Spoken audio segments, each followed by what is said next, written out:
Bonjour Tommy, qu'est-ce que tu as pensé de ce film? Eh ben, je vais te le dire tout de suite dans la critique à suivre.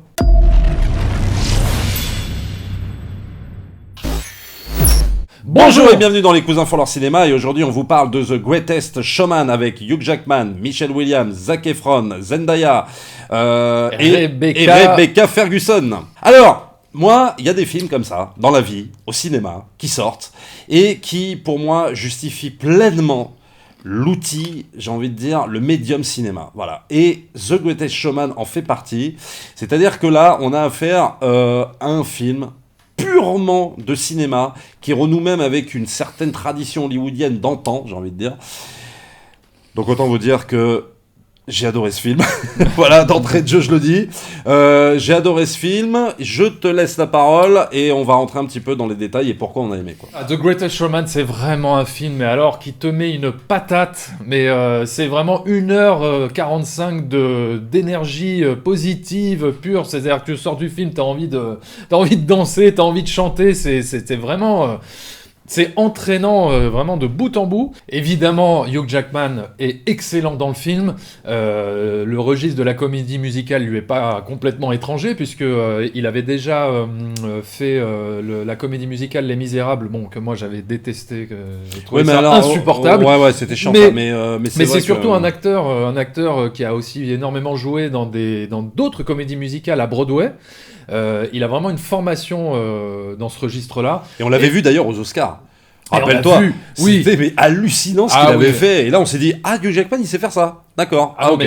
Et tu sens qu'il prend un plaisir fou à faire ce film. C'est vraiment, c'est très incarné, quoi. Alors, c'est-à-dire que voilà, passer de Wolverine et des rôles de badass qu'il fait des fois, c'est vrai que même pas forcément que sur Wolverine, à ça, c'est vraiment extraordinaire. On se rend compte de tout le talent qu'a ce mec.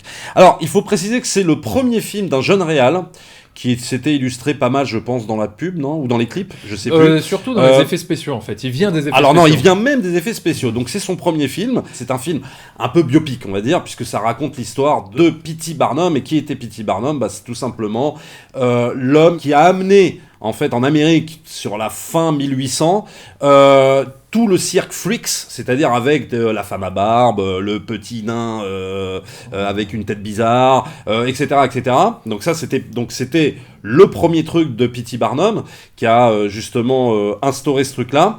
Et en fait, l'histoire va nous raconter son parcours, c'est-à-dire de son enfance à la consécration et même au dépassement de ce qu'il a amené. C'est-à-dire qu'il va aller même plus loin que ce qu'il avait prévu, c'est-à-dire le cirque, le machin, etc. Donc ça va nous raconter tout ça, sa relation avec sa femme, etc., etc. Et c'est raconté sous la forme d'une comédie musicale. Et moi, j'ai juste envie de préciser que moi, les comédies musicales, c'est pas tellement ma came. Je suis pas friand de ce genre-là. Toi, je sais que t'es beaucoup plus client. Moi, je suis beaucoup plus mais moi, je suis un petit peu allergique. Et en fait, je suis allergique par le fait que ce qui me dérange un petit peu, c'est dans ce registre-là, c'est souvent en fait les alternances qu'il y a entre les phases de scène jouées normalement et les phases de scène chantées. C'est-à-dire, c'est l'imprévisibilité de passer d'une scène jouée normalement et d'une scène chantée. T'as par exemple un personnage qui a une scène, tu vois, avec un autre, et que il est comme ça. Je ne sais pas si je vais y arriver. C'est vraiment trop dur. I can't manage to have my dream. Oui, c'est vrai que c'est... Oui, de passer, en fait, c'est le truc, c'est que toi, ce que t'aimes pas, oui, c'est qu'en un seul coup, d'accord, ok. Voilà. Si tu veux, c'est la rupture un peu inattendue qu'il peut y avoir entre ces deux registres-là de scène. Voilà. C'est un film qui est très balisé, c'est-à-dire que comme tu as dit, c'est une success story, avec tout ce que ça comprend, l'enfance misérable, etc., etc., l'ascension, une chute, et après la chute, vous verrez quand vous irez voir le film. Ouais. Nous, ce qu'on peut reprocher au film, parce qu'il y a quand même deux petits points noirs, c'est que moi en tout cas, je pense que c'est un film qui aurait mérité peut-être 3 heures de film. C'est-à-dire que, vu que c'est un film qui renoue avec la tradition purement hollywoodienne des comédies musicales d'avant, moi je l'aurais fait carrément étirer, c'est-à-dire que j'aurais bien développé la première partie quand il s'agit de raconter son enfance. Je trouve que tout ça va un peu vite, c'est un peu rapide. Tout va un peu vite. Tout va un peu vite, mais sauf je trouve Par contre, le milieu du film est bien équilibré, je trouve, parce qu'on voilà. Ouais. Mais et peut-être la résolution de certains problèmes du film, de certains dilemmes de personnages, qui est un peu, je trouve un peu expédié. Ouais, ça aurait mérité plus de complexité au niveau des personnages, au niveau de l'intrigue et tout ça, parce qu'effectivement, comme on est habitué à ce genre d'histoire, bah ça aurait été bien, de développer un petit peu plus. Et là, c'est vrai que tout est bien déroulé. Enfin, Alors, c'est bien déroulé, par contre. Non, mais c'est très très bien déroulé. Mais voilà. je veux dire, tout est comme t'as dit, c'est un peu cousu de fil blanc, quoi. C'est un peu cousu de fil blanc. Tout avance. Sans qu'il y ait vraiment de comment il va faire pour s'en sortir et tout ça. Enfin, en tout cas, tout ça est vite résolu. Mais on peut pas quand même cacher le plaisir qu'on a mais quel kiff non, mais je veux dire vu ce film, parce que c'est visuellement et même au niveau de la scénographie, au niveau de la mise en scène, au niveau de... C'est un kiff absolu. C'est-à-dire que des chorégraphies, c'est impressionnant. Ouais. Non, vraiment, c'est super impressionnant. Il y a des choses, moi, qui m'ont vraiment touché dans le film, c'est-à-dire le rapport qu'a ce mec-là dans son ascension avec sa femme, qu'il le soutient. Ouais. Alors, j'en dis pas plus, parce que, voilà, mais le rapport qu'il a même avec ses gosses, qui des fois, ses petites filles même lui donnent des conseils sur comment il va faire, son rapport à l'échec, parce qu'il va vivre des échecs, ça va pas être comme ça tout le temps, ouais, c'est cool, super, et tout ça. Non, il va y avoir des rebondissements et des conflits, et surtout, son rapport avec son espèce de... Alors, faut que je trouve le mot. Son rapport avec un côté très opportuniste. Ça qui est quand même bien écrit, qui est apparemment assez proche de la réalité de ce qu'était Barnum, effectivement. C'est-à-dire ce côté très opportuniste de prendre des gens, de les exploiter, et finalement que lui en retire un peu toute la gloire. Et c'est ce que raconte le film d'ailleurs. Et c'est là où c'est très intéressant, et des fois ça peut être ambigu sur le personnage. Mais ça, alors je suis d'accord, mais voilà, tout ça reste un petit peu quand même en surface. C'est-à-dire qu'on sent qu'ils n'ont pas voulu écorner. Ils n'ont pas voulu écorner l'image. Voilà, ils n'ont pas voulu écorner l'image de P.T. Barnum, et que du coup, ça nous donne un film peut-être un peu trop lisse. Et c'est là où moi je lui trouve quelques limites au film. C'est que c'est ce que je disais. Voilà, ça manque de complexité. Ça reste un très beau spectacle. Franchement, on s'ennuie pas pendant... Le film dure 1h45, et effectivement, peut-être qu'avec 30 minutes de plus, le film aurait eu une autre ampleur, et il aurait peut-être même gagné des prix, des Oscars. Ah oui, s'il avait duré beaucoup plus longtemps, qu'il avait exploité, et s'il avait exploré des phases plus sombres, et une résolution moins rapide, moi je suis convaincu que oui, c'était un film vraiment à Oscar. Le rapport qu'il y a aussi avec les critiques, parce qu'il y a un moment, il y a un critique qui le poursuit à chaque fois, et qui fait un peu office d'ailleurs, ce qui est très amusant, qui fait office un petit peu d'antagoniste, quoi, de film, de méchant du film, quoi. C'est un espèce de critique très cuisséré qui est là, et dont lui-même va se servir et tout ça. On n'en dit pas plus, mais c'est très malin, quoi. Et ça montre bien le personnage. C'est cette espèce de truc où c'était un mec malin, quoi. Barnum, c'était un mec très malin dont il se servait un peu de la naïveté des gens. Et même il est assez cru, il est même lucide sur le monde. C'est-à-dire que c'est un personnage qui profite, si tu veux, de la crédulité des gens et de la naïveté et du voyeurisme, surtout même du des voyeurisme, gens, du voyeurisme des gens, pour finalement faire du business, quoi. Et il le dit clairement, en plus. Et ça, c'est dit dans le film. Donc c'est pas forcément qu'un film hyper naïf et tout ça. La BO. Alors, effectivement, je voulais te poser une question par rapport à ça. C'est-à-dire que l'histoire du film se déroule au 19e siècle. Ok, on est dans les années 1860, un truc comme ça. Et la musique est complètement anachronique par rapport à l'époque où se situe le film. C'est-à-dire qu'on a des musiques d'aujourd'hui, quoi, très modernes, tu vois, qu'on pourrait entendre vraiment aujourd'hui. Est-ce que ça t'a dérangé ? Pas du tout. Au contraire, moi j'ai trouvé que c'est un pari totalement audacieux. Moi j'adore, en général, je suis très friand de choses déjà anachroniques et justement qui ne vont pas dans un truc où on s'attend à voir, par exemple là, on aurait eu quoi, du Charleston, on aurait eu des choses comme ça, et bon, pourquoi pas en mettre un ou deux, mais ça aurait été un peu lourd parce que ça aurait été tellement attendu, et là, il y a une volonté de moderniser le mythe, en fait, et c'est ça qui est vachement bien, tout le film est basé là-dessus, c'est une modernisation d'un mythe qui a existé en 1870, quoi. Et j'ai trouvé ça... Et on ne perd pas, si tu veux, le contexte de l'époque. C'est ça qui est génial, c'est qu'on ne perd absolument pas ça. Mais on te le modernise, et en te mettant des musiques, mais moi j'ai adoré, quoi. C'est-à-dire, c'est numéro 1, l'album il est numéro 1 en Angleterre, et franchement c'est mérité.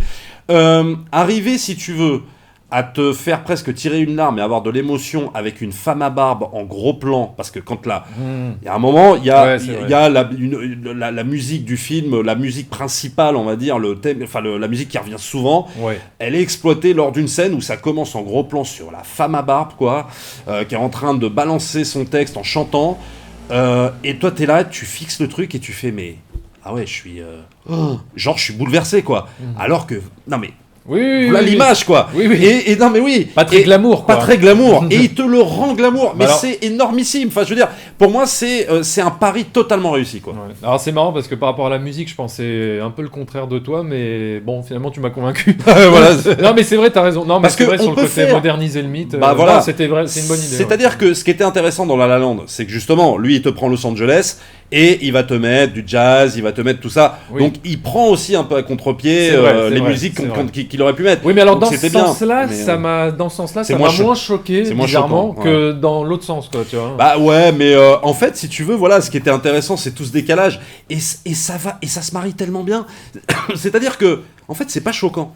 Quand ça commence, c'est vrai, on s'était dit, quand ça commence, on dirait Michael Jackson. Enfin, non, mais les pas de danse qu'il fait, avec la musique, on aurait dit This, quoi. Oui, moi j'ai cru que l'âme de Michael Jackson avait ressuscité dans le corps de Hugh Jackman. Voilà, alors, le rapport, on vous en dit pas plus, mais le rapport qu'il aura avec Rebecca Ferguson, qui joue une cantatrice, il est juste énormissime, et en implant, t'as Hugh Jackman qui te communique. Genre, le truc où le mec est emballé, tu sais. Oui, quand il voit la cantatrice chanter. T'as juste un plan fixe sur lui, et là, Hugh Jackman, il te fait. Mais tout ce qu'il donne dans un plan, c'est juste énorme. Donc, ça parle aussi de ça. Il y a de l'amour, il y a le rapport avec sa femme, il y a le rapport avec ses gosses. Et la façon dont tout ça est amené, c'est magique, quoi. Non, je voudrais juste parler de Michelle Williams. Qui joue très bien dans le film, mais je sais pas si ça te fait le même effet, mais j'ai l'impression que Michelle Williams, elle est toujours, enfin je sais pas, elle communique toujours quelque chose de très triste. Non, c'est vrai, oui. Elle a un visage très triste, Michelle Williams. Oui, c'est dingue. Oui. Et en fait, non, mais voilà pourquoi ça m'a choqué en plus dans ce film, parce que c'est pas forcément, enfin elle joue pas forcément un personnage très triste, tu vois. Mais je sais pas. Elle communique quelque chose de très dépressif. Tu sais quoi ? Tu sais quoi ? Elle communique là, en tout cas dans ce film, quelque chose un peu de mélancolique. Et en fait, le truc, c'est que moi, je trouve quand même, pour aller dans la défense de Michelle Williams, que quand elle sort un peu de ses rôles, où elle a les cheveux courts, qui sont joués sur des bords de dock à Boston, où elle est avec deux gosses en femme toute seule, machin, et que là d'un seul coup... Non, mais tu parles de Manchester by the Sea. Non mais je peux t'en citer plein. Elle jouait très bien. Mais je peux t'en citer plein d'autres films comme ça, où elle joue genre les meufs en basket, avec les trucs larges comme un sac à patates, et puis qu'elle a genre, ouais, tu comprends, moi avec mes deux chiards et tout, voilà. Et ben là, d'un seul coup, elle se transforme en femme aimante. Enfin, non mais là, ça va faire haut. Alors voilà, ça fait réac de droite. On va dire réac de droite. Non, alors je vais pas dire ça.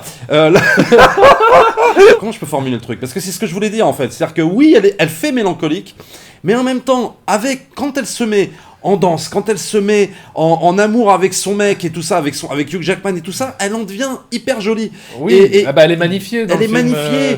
Et alors oui, oui, c'est sûr, elle a une belle robe de princesse. Oui, ça change des baskets. Il y a ce côté triste que je vois ce que tu veux dire. Tu vois ce que je veux dire. Ouais. Je sais pas, elle est toujours triste. Non mais et même t'as trouvé là-dedans. Elle est déprimante. Bah même là-dedans, mais c'est peut-être son regard, je sais pas. Mais c'est une bonne actrice, hein. Mais elle est dépressive, je sais pas. Elle jouait dans The Great Gatsby. Non, c'était pas elle. C'était pas elle. Mais je vois ce que tu veux dire. Non, et d'ailleurs, même quand tu la prenais, parce que nous on l'a connue, enfin moi je l'ai connue dans Dawson, et que c'est vrai ce que tu dis, ça rejoint exactement ce que tu dis, parce que même quand elle jouait là-dedans, elle faisait dépressive. Mais oui. Et c'est vrai que elle a toujours ce truc. Dans Brokeback Mountain, là je te raconte la dépression. C'est elle qui avait joué Marilyn Monroe. Ouais, même là, c'était... Bon, là, on va dire que le rôle s'y prêtait. Mais je veux dire, elle est toujours un peu elle sourit. Elle sourit, mais tu sens que c'est pas sa cam. Oui, c'est sourire. Oui, voilà. Hugh Jackman, il est d'une générosité, mais alors, sans nom, quoi. On dirait que c'est vrai, comme tu dis, il est fait pour ça. Zac Efron, la révélation du film, parce que moi, j'étais franchement pas fan de Zac Efron. Et honnêtement, là, il joue super bien. Voilà. Mais tu sais quoi ? Moi, je trouve que Zac Efron, c'est un très bon acteur. En fait, c'est un bon acteur. a beau dire ce qu'on veut, Ouais. après il choisit très mal ses films, il joue Exactement. dans des gros navets, Ouais. mais à chaque fois je trouve qu'il a un sacré potentiel, ce Grave. mec. Il dégage beaucoup d'émotions, il a un regard très intense et tout, il y a vraiment quelque chose, je pense qu'il n'a pas encore trouvé un rôle à la mesure de son talent. Bah, Et- avec et Greatest Showman, il commence à trouver. on va il dire. commence, mais c'est Ah. pas encore complètement ça. C'est Mais pas je bon, suis je sûr qu'un jour il va exploser si il choisit enfin un rôle intéressant, quoi. Ouais, Voilà. ouais, ouais. Et la petite Zendaya qui a commencé dans les trucs un peu Disney Channel et tout ça, où elle faisait une espionne un peu un peu énergée, elle est très très bien, elle a un petit rôle, mais bien, elle le joue bien, et puis c'est une sacrée, voilà quoi, c'est une sacrée gymnaste quoi, c'est-à-dire que putain, les trapèzes, les machins, les trucs, j'hallucinais quoi, tout ce qu'elle arrive à faire en live, en termes de numéros de cirque, de chorégraphie, Ouais, c'est ouais, extraordinaire. Ah non, non, Je veux dire, mais- et puis les chorégraphies sont géniales, la musique va avec, enfin.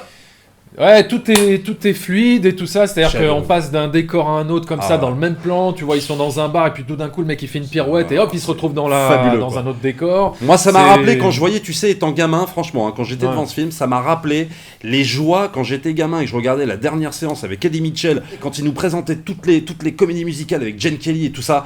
Franchement, moi, j'étais comme ça devant ma télé, et bah là, j'ai ressenti le même truc, quoi. Mais oh là là, c'est un bonheur, Ah, quoi. comment ce film il a été reçu par la presse, les spectateurs du monde entier, surtout les agrégateurs de notes. Alors sur IMDb, le film il a une moyenne de 8. Moi, je peux déjà te dire que, donc c'est voilà, bien, c'est et bien. en termes de spectateurs, le film est très très bien reçu parce que j'ai vu beaucoup de critiques dithyrambiques de spectateurs. Après, la presse américaine, c'est autre chose. Voilà. Et on va vous le dire. Et on va vous le dire. Alors d'ailleurs non, mais d'abord, alors Allociné, il n'y a pas de encore les critiques parce qu'au moment où on fait la vidéo, le film n'est toujours pas sorti. En revanche, sur Rotten Tomatoes, le film il a une moyenne de 55%. Donc il s'est fait déchirer par la presse. Donc voilà, donc c'est mauvais. Enfin, c'est vraiment très pas mauvais. terrible. Et d'après ce que j'ai vu, ça part du principe que, soi-disant, ça ne respecterait pas la vie de P.T. Barnum, parce que ça ne se rapproche pas vraiment d'une certaine réalité. Alors, oui, certainement, mais j'ai envie de dire que justement, c'est là toute la force du film, c'est que le film est à l'image de son personnage. C'est-à-dire qu'on est là pour te montrer du rêve. Du rêve, voilà. Et moi, j'ai juste envie de dire que oui, ce film ne s'inscrit pas dans les codes dépressifs du cinéma actuel. D'ailleurs, la note. Donc la note. D'ailleurs, la note. Moi, je lui mets 4 sur 5. Je lui mettrai Ah pas. Ouais, je lui mettrai pas 4,5 parce que. Parce que. Pour moi, c'est un film qui aurait mérité un film de 3 heures avec entracte au milieu comme à l'ancienne, avec développement de personnages un petit peu plus sur le début, un petit peu plus sur la fin, et je lui aurais mis même 5. Voilà. Mais là, pour ça, je lui mets 4. Mais 4, c'est quand même une sacrée bonne note, mais voilà, j'essaye d'être juste. Mais j'ai envie de lui mettre 5. Mais mais lui 4,5, allez, emballe-toi. Non, 4, Bon, allez, je reste sur 4. 4. Bon, d'accord. Bon, alors moi, je lui mets 3,5. Allez, 3,5. J'ai passé un bon moment, mais voilà, j'ai trouvé qu'en termes d'histoire, ça restait quand même un petit peu trop superficiel pour que ça m'emballe complètement. Voilà, bien que les numéros musicaux et toute la mise en scène, toutes les chorégraphies m'ont complètement emballé. Et c'est vrai que c'est un film qui te fout une patate, qui te... T'as envie de bouffer la vie. Hein. C'est vraiment un film qui te met en joie, c'est un film qui te donne la pêche. Vous allez passer un super moment, ça va vous faire du bien. C'est génialissime. Voilà. En plein hiver comme ça. Non, mais en plus, ça tombe très bien parce que film en plein hiver, il pleut, il fait froid, machin. Vous allez voir ce film, putain, mais vous allez vous réchauffer le cœur et ça fait trop de bien. Voilà, n'hésitez pas à nous suivre sur Facebook, Sens Critique, Twitter et sur Instagram. Laissez-nous vos commentaires, abonnez-vous à la chaîne, partagez tout ce que vous voulez. Nous, on revient la semaine prochaine avec encore un autre film. Allez, au revoir!